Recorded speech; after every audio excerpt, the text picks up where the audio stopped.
O preparo de hoje é Cida só para os íntimos, tá? Boa tarde a todos. O preparo de hoje do livro Vida Feliz, psicografado por Divaldo Franco, ditado por Joana de Ângeles. Pensa em termos de vida eterna. A morte é somente um veículo para a mudança de domicílio. Quando os tecidos físicos se gastam ou se rompem violentamente, libertam o espírito eterno, que retorna à pátria espiritual. Tudo se transforma. O corpo se altera e decompõe, indo vitalizar outras expressões materiais. Já o ser espiritual, que nele habita transitoriamente, deixa-o para assumir sua realidade estrutural. Vive, portanto, considerando que a morte pode alcançar-te em qualquer momento, devendo te preparares desde já para a viagem inevitável. O preparo de hoje nos remete à maior certeza que nós temos, que é a finitude do corpo físico. Temos capacidade intelectual para compreender, sim, a questão da reencarnação, a imortalidade da alma. Contudo, vivemos, às vezes, num estado de negação. Ou seja por medo, seja por desconhecimento, seja pela não querer sofrer, pela angústia. Mas o texto vem chamar a gente a uma reflexão de como estamos lidando com esse tema. O retorno à pátria espiritual é uma bênção a que todos temos direito, sendo um processo natural e meritório no final de uma jornada, desde que a gente não precipite essa ida.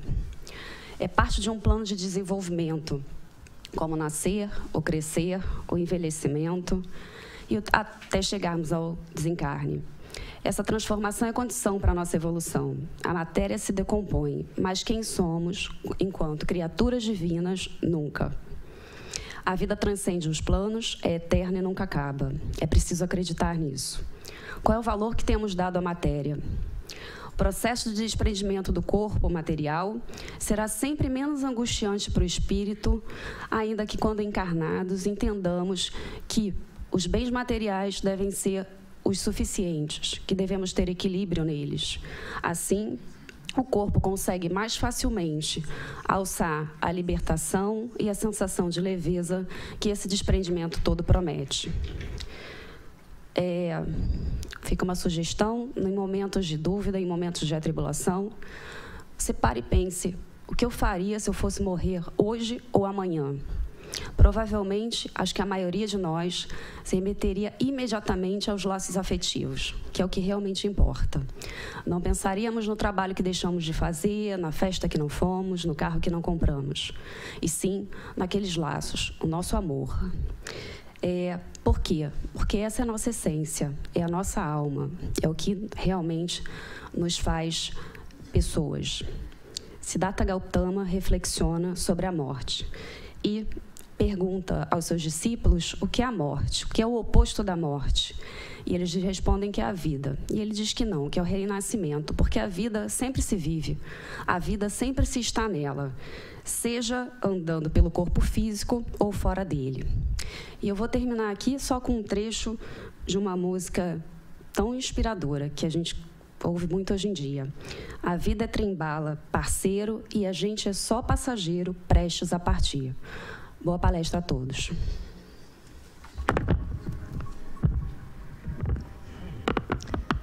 Jesus, amoroso mestre, amigo, que nos acolhe e abençoa nesta noite de hoje, te pedimos, Senhor, que envolva nosso amigo querido Paulo Nagai e a ti, Joana de Ângeles, que o inspire nos estudos que ele nos traz nesta noite, para que possamos compreender e elucidar ainda mais os nossos dias. Graças a Deus.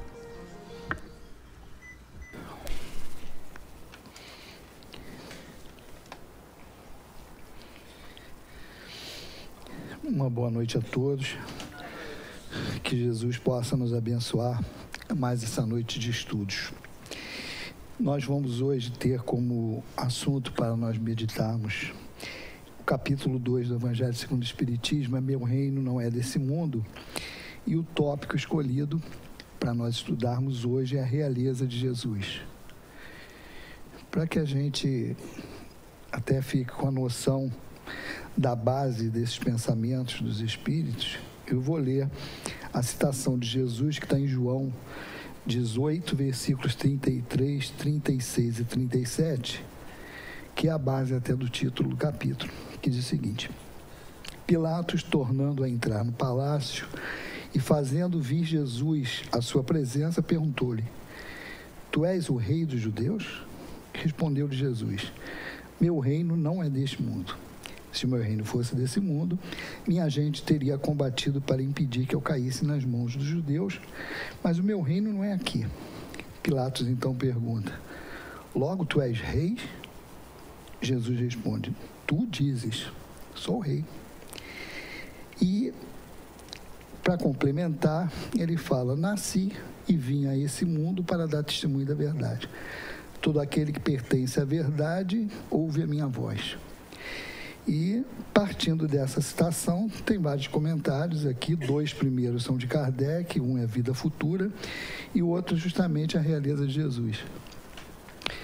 Nessa parábola, ou nessa citação, o que a gente pode dizer? Há sempre um entendimento que, quando se fala que meu reino não é desse mundo, o deslocamento do que eu posso ter na Terra, mas ele sinaliza que não, o meu reino é fora daqui. E como as interpretações elas são meio truncadas ao correr do tempo, e ela vai melhorando de acordo com a nossa evolução, isso pode levar, e nós temos esse ranço religioso desde aquela época, para aquele negócio assim, 880. O cara fala assim: bom, se meu reino não é desse mundo, eu não tenho que dar importância às coisas da terra. Eu vou visar só o reino dos céus. Mas a reencarnação vem mostrar para a gente que a gente não conquista o reino dos céus sem se dar bem no reino da terra. A dúvida aí é o que é se dar bem no reino da terra. Não é a conquista dos bens materiais. Já se deu uma pista aqui no início, a preparação, fala: bom, quando a gente for morrer, ninguém vai pensar nos bens materiais, vai pensar nas conquistas afetivas dos entes queridos, dos amores, porque é o que a gente pode levar. A gente não leva nada de material, a gente não vai levar dinheiro, não vai levar posição. Então, o equilíbrio é justamente o que a doutrina espírita traz para nós. Na época em que isso foi dito, os judeus acreditavam assim, de uma maneira muito nublada na vida espiritual. Quer dizer, acreditavam, mas não tinha uma ideia muito fixa. Acreditavam nos anjos, mas que a felicidade dos anjos não era para eles. Viam os anjos assim, como seres à parte da criação. E aí já vamos começar, para se acostumar de novo, não falar viam, vamos falar víamos. Nós tínhamos essa noção da espiritualidade naquela época, mas pouco consistente. Então, como você não tem essa ideia, Jesus estava sinalizando para o extremo de lá. Olha, não é aqui. Exatamente porque vivíamos com um pensamento muito material. Então, a visão nossa naquela época era: as recompensas pela minha condução direta na lei era aqui. Então, era eu ter bens, ter saúde. Em termos coletivos, a minha nação se impor às outras. Se você for olhar essa visão que nós tínhamos naquela época, muita gente ainda continua com ela hoje, inclusive dentro da própria religião. Quer dizer, as pessoas ligam muito o sucesso na Terra como uma recompensa. Ou ao contrário, se eu me volto para uma vida mais religiosa, se eu me envolvo no trabalho do bem, eu vou começando a cobrar de Deus um sucesso na vida material. Isso é um extremo. O outro extremo é você achar: não, nós vamos temos que trabalhar pelo próprio trabalho. E desconhecer e não dar importância para a proteção que realmente quem trabalha no bem tem. Então, não é nem uma recompensa incondicional por você estar trabalhando no bem, e também não é que isso não vale a pena, que isso não vai te dar nenhuma proteção ou não vai te dar algo a mais do que os outros. A grande diferença é que não é barganha, é mérito. E antes que a gente pense que estamos falando só dos outros, é igual o médium que acha que quando entra para a casa espírita e começa no trabalho, que acabaram os problemas para ele. Muita gente pensa assim. Tem uma pessoa que é do meu ambiente de trabalho, que ela deixou de ser espírita porque justamente ela teve um problema, foi conversar com o dirigente do centro, a pessoa também não, na hora, deu uma bobeada na explicação, e o cara simplesmente largou a doutrina espírita porque ele estava com problema e ninguém resolveu o problema dele. Quando a pessoa deveria ter explicado para ele, ninguém vai resolver o teu problema. Agora, sempre vai ajudar você a resolver o teu problema. São duas coisas completamente diferentes. Tira essa pedra no meio do caminho, é uma coisa. Me ajuda a passar por cima dela, é outra. Então, o que ele estava querendo é que tirassem todas as pedras do caminho dele. E não observou, porque está muito preocupado em alguém vir tirar a pedra, não está observando a tal da ajuda que vem. Se você está focado numa coisa, você não percebe o que está em torno. E aí e Deus ajuda os homens pelos homens. Não tem milagre. Nós, dentro da doutrina espírita, já, vamos dizer assim, a gente já tem que vir com isso no sangue. Já não dá mais para a gente acreditar em outra coisa que não no resultado do esforço de cada um. O dia que a gente for ajudado é por conta do merecimento e da misericórdia. Ué, não é antagônico isso? Não, porque misericórdia todo mundo tem. Esse pensamento é tranquilo e os espíritos passam isso. Se a gente trabalha no bem, a gente vai conquistando a amizade e o amor, o carinho, o respeito dos amigos espirituais envolvidos no trabalho. Por exemplo, um médico que trabalha no passe, ele vai ter aqueles espíritos que dirigem aquele trabalho juntos, equipe. Isso é trabalho em equipe. Da mesma maneira que está se preocupado aqui com as pessoas que são atendidas pela casa, é mais ou menos isso. Tem algumas pessoas sob minha responsabilidade. Eu me importo com elas. Elas estão passando sufoco, eu vou ter que ajudar. É obrigação moral minha. Não é uma obrigação porque alguém está pedindo, eu já entendi que a lei é assim. E os espíritos que estão envolvidos no trabalho do bem também, mais do que nós. Então eles não estão ali barganhando, eles estão cumprindo a lei. Eles não estão dando para a gente aquilo porque a gente faz isso ou aquilo outro. Eles estão cumprindo a lei porque já entenderam que a lei é essa. E fazem com naturalidade. Então, se você está em vários trabalhos, eu estou na assistência social. É claro que aqueles espíritos que trabalham ali também vão chegar. Nós vamos fazendo conquistas de amizades espirituais da mesma maneira que fazemos no nosso ambiente de trabalho. Quando você vai começar a trabalhar em vários grupos, por mais que a gente lá entorte o rabo da porca, porque é natural isso, você está trabalhando, você discute uma coisa, discute a outra, não se pensa igual, isso aí não existe. Em trabalho de grupo, você vai ter várias cabeças pensando diferente, e é exatamente isso que dá força a um grupo, você ter habilidades diferentes, e você chegar ali a uma conclusão. Então, você tem várias habilidades que vão dar uma homogeneidade final ao grupo. Mas essa homogeneidade final ela é resultado de uma soma de cabeças heterogêneas. Então, você vai ter uma unidade depois. No plano espiritual, isso ocorre com muito mais facilidade e mais clareza. Então, esse que trabalha vai ter essa ajuda. Pô, eu não trabalho, mas eu conheço alguém que trabalha. E vai ter intercessão. Então, alguém vai pedir por mim. Então, eu tenho essa ajuda pela força do trabalho do outro. Aí a gente pergunta assim, aquele que não tem ninguém, não trabalha e não conhece ninguém que trabalha, esse tem misericórdia divina. Então está todo mundo protegido. Agora, é uma proteção baseada no que a lei concede para a gente. E a gente costuma falar assim, ó, tem cabimento?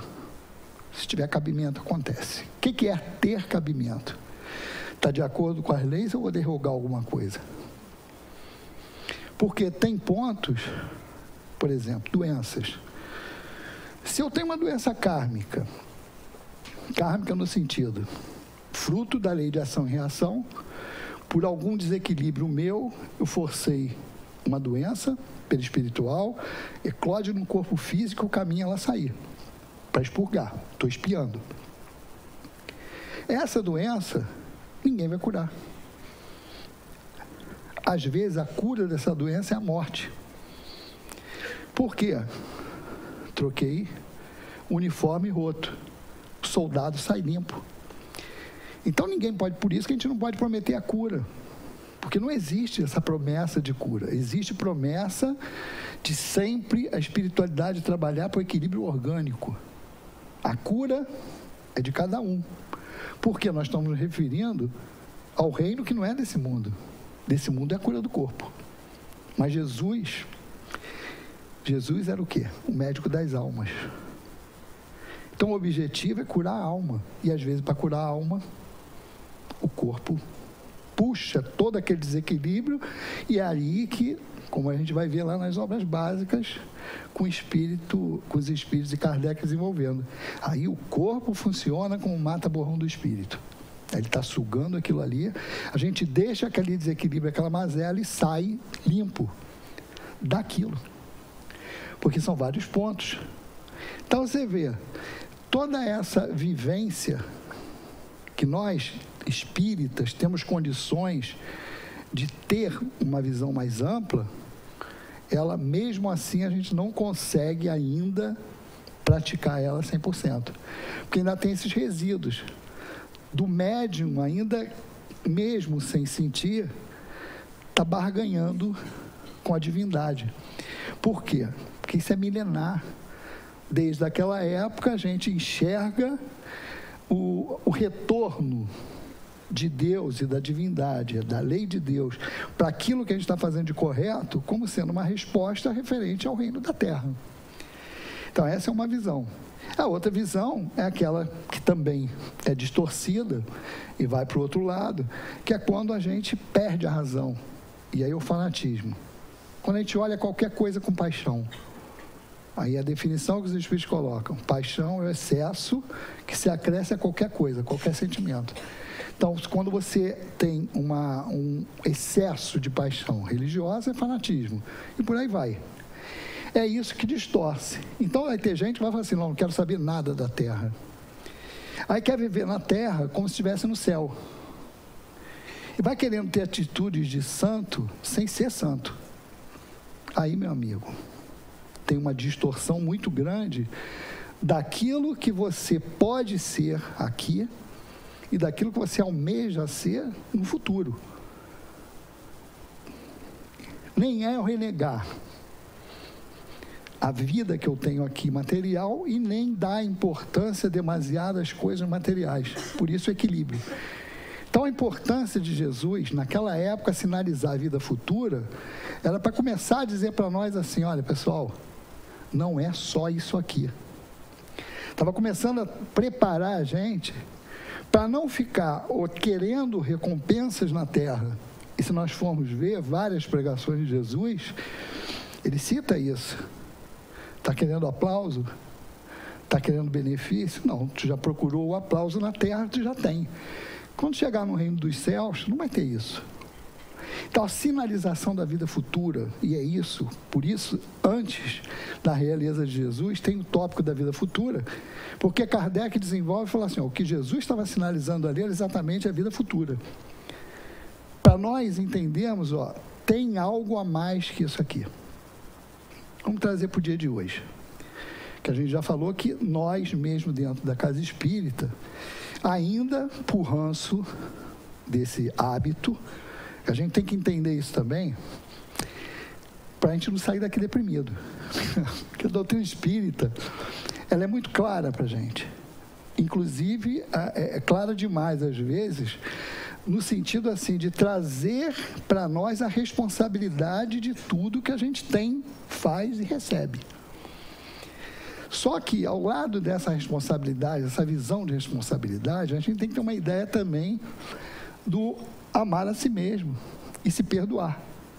Aí entra o estudo de Hermance Dufour lá, que ela começa a falar para nós reforma íntima sem martírio. Então, da mesma maneira que a gente tem que ter a clareza de olhar para frente e saber que eu vou atingir um objetivo, que é a perfeição, eu tenho que também ter a clareza de olhar para trás e entender que aquele hábito adquirido e que eu faço há milênios não vai ser diluído em uma encarnação só. Então, nós estamos num processo educativo. O processo educativo não é pontual, ele é extenso. Então, vamos pegar de Jesus para cá. De Jesus para cá, nós estamos num ritmo de aprendizado mais acelerado, onde ele vem e fala assim, conhecereis a verdade e ela vos libertará. Mas para isso tem que conhecer a verdade. Mas o fato de conhecer a verdade não é a condição sine qua non de você já ter acesso àquilo ali. Porque conhecer é o primeiro passo. Entender e interiorizar é o segundo. E isso é através de meditação, através de estudo. Disso que nós estamos fazendo. É de tentar pegar esses conceitos e entender o que o Espírito quis dizer aqui. Qual é a parte que me toca nisso aqui?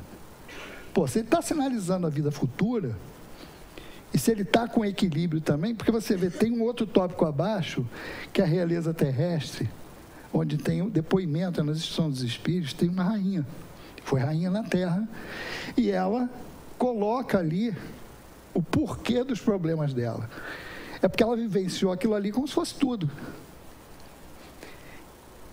O ponto de equilíbrio é o quê? Se você recebe na Terra uma missão, uma posição social, ou uma posição de poder, o que isso representa para a gente? Não quero. Vou viver com os anjos. Primeiro, a gente não pode ver isso como uma recompensa, que era a distorção que a gente tinha naquela época. Era achar que eu sou escolhido. A visão que a gente tem que ter é o seguinte, tem algo que a gente não pode esquecer, que é o planejamento reencarnatório. Nenhum de nós está passando por algo que a gente não pediu ou não planejou. Qual o desvio que tem no planejamento? O desvio que tem no planejamento é a minha escolha. Em termos de cenário, eu escolhi o tipo de vida, aonde eu vou estar, que tipo de profissão eu vou ter. Quais são os desvios? Os desvios são naturais e nos atos morais do espírito, ou seja, nas escolhas, porque isso não tem determinismo. Nós vamos escolher. Então, eu posso ter um planejamento que, se eu seguisse ele corretamente, eu vou em linha reta. Dependendo das minhas opções, eu posso pegar atalho. Mas tem coisas que são ligadas, igual a festa junina, já que a gente vai estar falando da festa junina, é aquela brincadeira de pescaria. Você meteu o anzol lá, vai vir um peixe, com uma prenda. Ação e reação. Se eu meti a vareta lá e peguei aquele prêmio, meu amigo, aquilo vai ser para mim. Então, o ato de hoje, ele cria uma ligação e uma consequência na vida futura. Crio um determinismo. Quem escolheu? Eu. Eu escolhi. Então, tem essa escolha, tem a escolha que eu faço no plano espiritual, junto com os espíritos que avaliam a minha reencarnação, lá com toda aquele conjunto de espíritos que estão lá para me ajudar. E quando eu mergulho, eu tenho o livre-arbítrio para seguir ou não o que eu escolhi. Então, a gente vê médium falando assim, que eu escolhi isso, eu não escolhi nada. E fica olhando a mediunidade como se fosse castigo. E não é castigo, é um instrumento de progresso. Mas, às vezes, a gente duvida. Por quê? Porque não é fácil a mediunidade. É uma responsabilidade. Então, é diferente. Se a gente começar a olhar essas posições que a gente ocupa, os papéis, aí vamos e diluindo. Papel que eu escolhi para representar, ou pelo menos que entrei em acordo, concordei em representar, aquele script, quanto mais eu seguir, maior sucesso eu vou ter. Agora, se eu peguei o script, mergulhei na carne, e aí tem o quê? As influências do ambiente, as influências de tudo. Que os espíritos falam, a gente não pode dizer também que não influencia. Olha outra vez, é o equilíbrio. Ah, não tem nada. Tem. Mas não é irresistível. Existe a influência do ambiente físico, existe a influência das pessoas que nos cercam, do ambiente que eu estou, mas não é irresistível. Por isso as escolhas de encarnar aqui ou ali, encarnar num local difícil. Mas você vê, se fosse assim, se fosse determinante o local, era muito simples. Mas quantas pessoas a gente vê que mergulham numa encarnação sem condições de instrução, sem dinheiro, sem posição nenhuma, e sai ali com um roteiro honesto. E quantas pessoas tiveram tudo, saúde, condições de ter as melhores escolas, curso superior, e você vê o roteiro todo torto. É o espírito. E não há também discriminação nem castigo nessa posição, porque todos vão representar os diversos papéis existentes. Por quê? Porque o objetivo é educar. E para ter a educação, para se educar, a gente vai ter que experimentar cada papel. Então, quando eu recebo um papel, eu tenho que primeiro falar assim, pô, isso é um desafio. É como o ator vai reagir. O ator e o papel que ele vai representar. Porque se ele pegar ali e falar assim, pô, o cara gosta de mim, me deu isso. Ele não vai se esforçar muito para representar aquilo direito, porque ele acha que aquilo é prêmio. Então ele vai se esforçar para cumprir aquele papel da melhor maneira possível, se ele estiver olhando com isso. O médium, nós que trabalhamos com mediunidade, seja ela qual for, aí entra todo tipo de mediunidade, de passe, de cura, de divulgação doutrinária, de qualquer coisa. A gente não pode entender isso como sendo uma posição de status. E sim, como o Gilson falou ali, é responsabilidade. Se eu não cumprir, eu vou me danar quando chegar lá, porque eu mesmo vou me cobrar. Porque eu vou ver a lista de compromissos que estava no script que eu assinei, é o meu contrato, e eu vou comparar com o que eu fiz. E não pense que essa avaliação vai ser só no final. Porque nós desprendemos do corpo toda noite. Por mais que a gente fuja, porque isso é orgânico.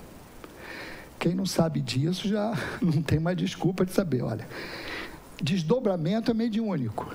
Tem que ser médio para desdobrar. Mas desprendimento durante o sono é orgânico e todo mundo tem. A gente pode sair 15 centímetros do corpo. Pode ficar debaixo da cama, mas que sai. E um dia a gente vai dar bobeira e o nosso guia vai pegar a gente num dia distraído e vai levar para aquela avaliação. Paulinho, vem cá, filho, senta aqui do lado do titio. Aí que a onça vai beber água, que aí vai falar assim, ô Paulo, olha só, olha o que nós combinamos. Aí você fica, olha o que você está fazendo. E você compara. Quando você compara isso, você volta para o corpo, você volta meio em choque. Sabe aquele dia que a gente acorda triste, sem saber por quê? Uma das causas é essa.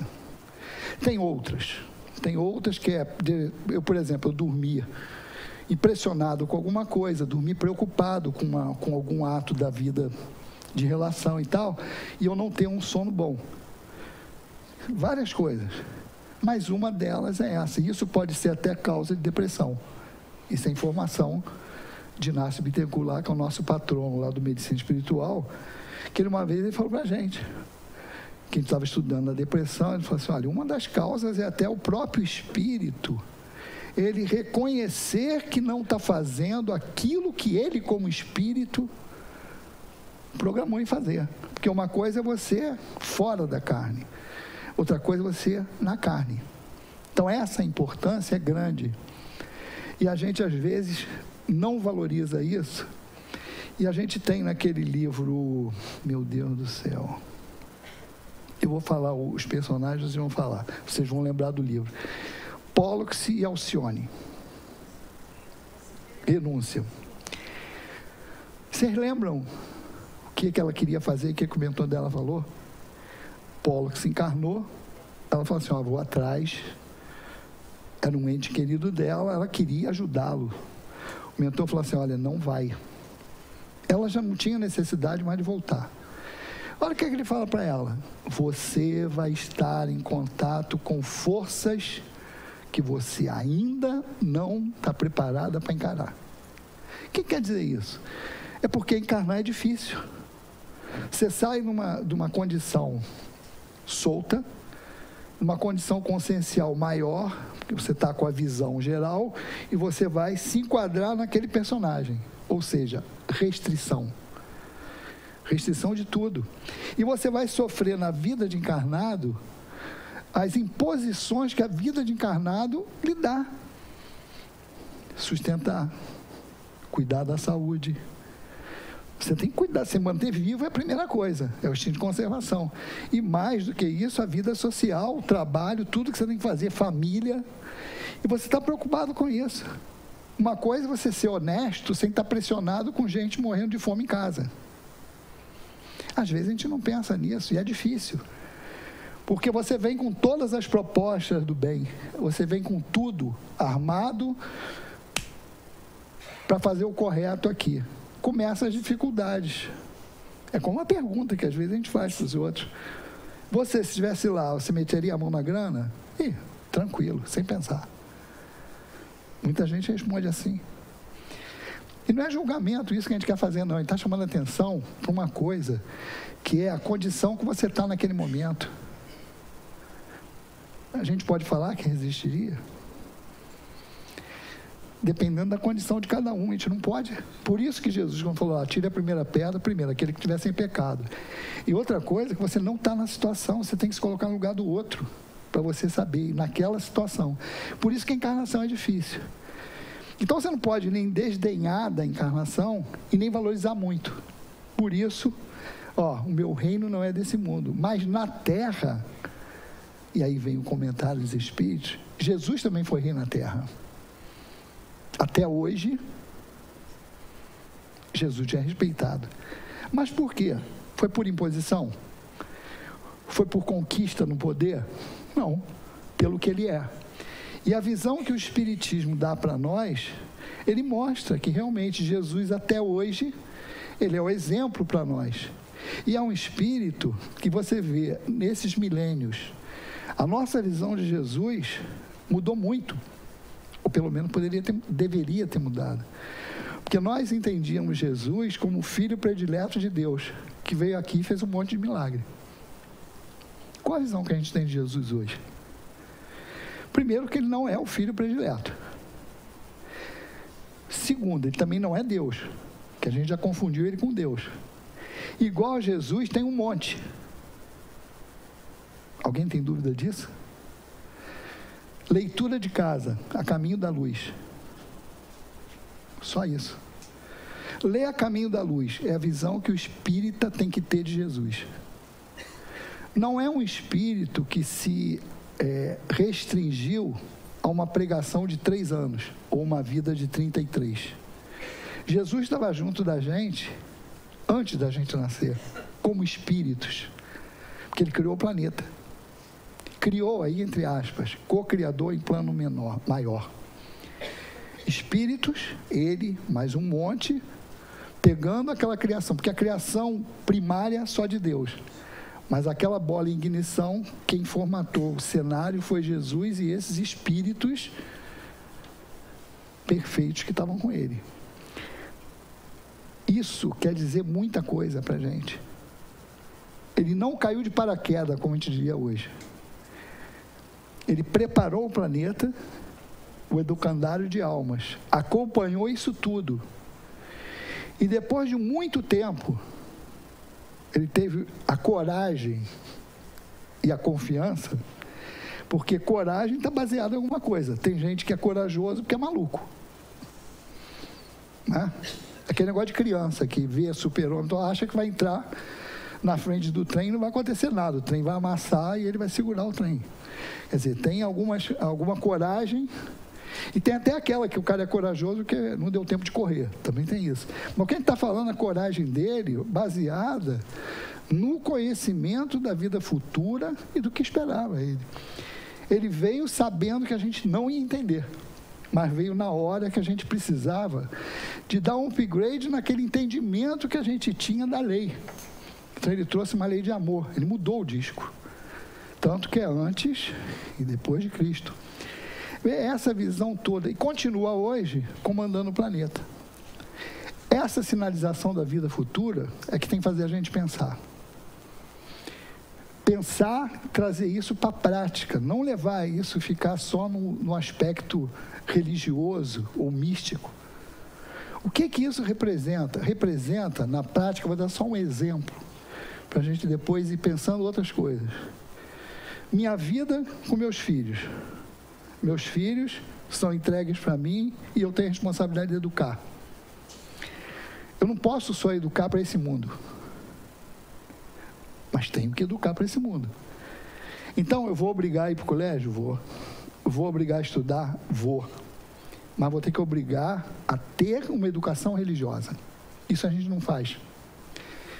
E cada dia mais, a gente tem medo de, nessa primeira infância, obrigar a criança a fazer isso. Isso é fugir da responsabilidade que a espiritualidade deu para a gente. Porque nós estamos recebendo esses espíritos zerados. Uma mídia zerada para a gente gravar novos conceitos ali.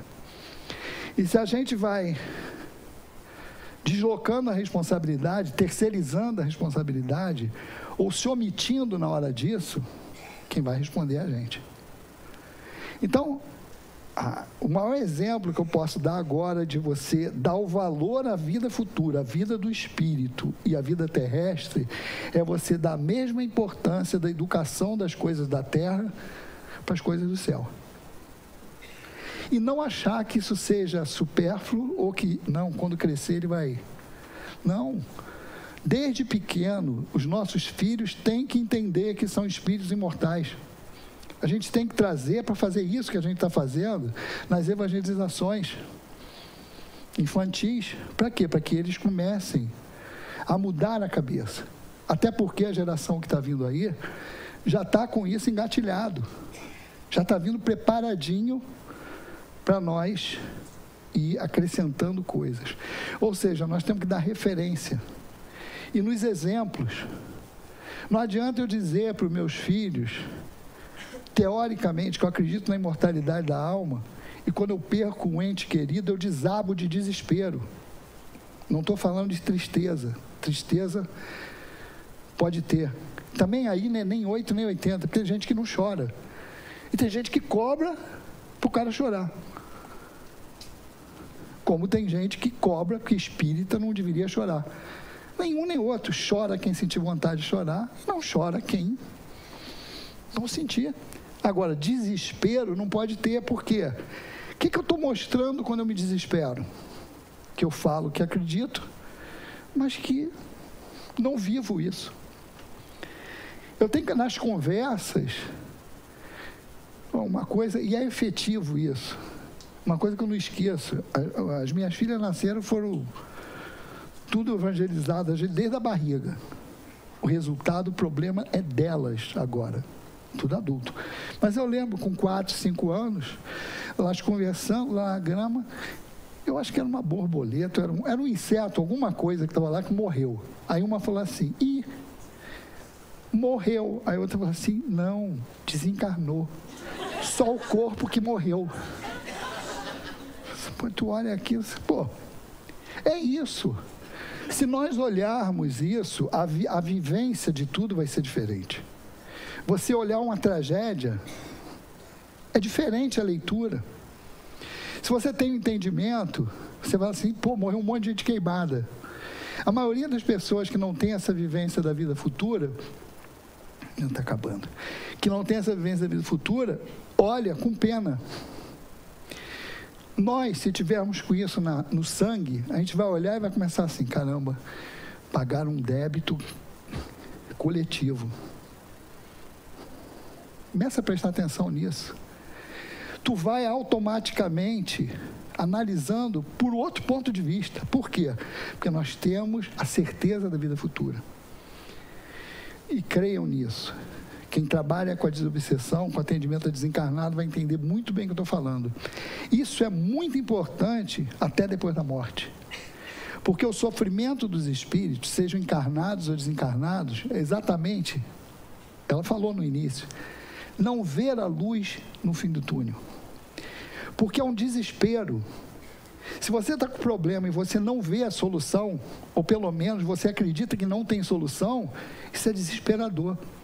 Isso acontece com a gente encarnado, e quando desencarna, se não tiver essa instrução, vai ficar com essa mesma impressão. Por quê? Porque você vai pensar que o sofrimento é eterno. Vê qual é toda a narrativa que nós temos dos sofrimentos no plano espiritual. Fogo eterno, que vai estar lá sofrendo sempre. É por quê? Porque não enxerga a misericórdia divina, porque não tem noção da vida futura. E a reencarnação é o coroamento disso, a cereja do bolo, para que a gente entenda que não só isso vai acabar um dia, como eu vou ter a oportunidade de refazer todas as besteiras que eu por acaso tenha feito. Por acaso não, que com certeza nós fizemos. Então é isso.